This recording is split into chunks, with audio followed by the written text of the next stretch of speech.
We manufacture chips at the atomic scale, engineering pathways measured in nanometers, yet the executives deciding the future of these multi-billion-dollar technologies are relying on hardware that hasn't been upgraded in 200,000 years, their own brains.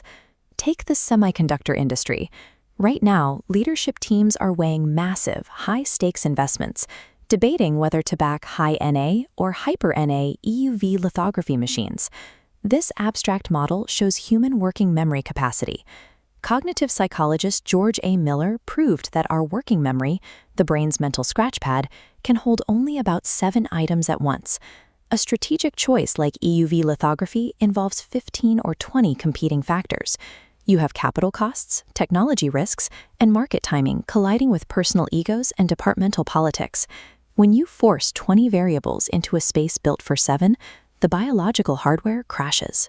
To cope with the overload, the mind retreats to mental shortcuts. Objective data gets pushed aside. The loudest voice in the boardroom takes over, and executives unconsciously filter for information that confirms their existing biases. While the leadership team debates in circles, the company leaks capital. Delayed decisions create a massive financial drag, known as the cost of idleness. Physical labor and production wait on the sidelines.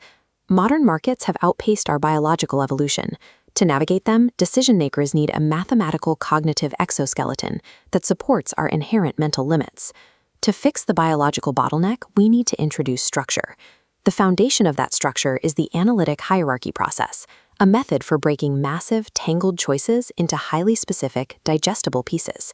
Instead of trying to hold 20 variables in your head, it asks you to compare just 2 factors at a time. It forces you to weigh one against the other, quantifying your exact priorities. By breaking the decision down, you strip away office politics. Every stakeholder documents explicit trade-offs, turning vague preferences into hard numbers. This structure resolves the biological bottleneck, translating a room full of subjective opinions into a single quantified ranking of what the company actually values. Knowing what your company wants is only half the equation. Your success depends entirely on what your rivals do next.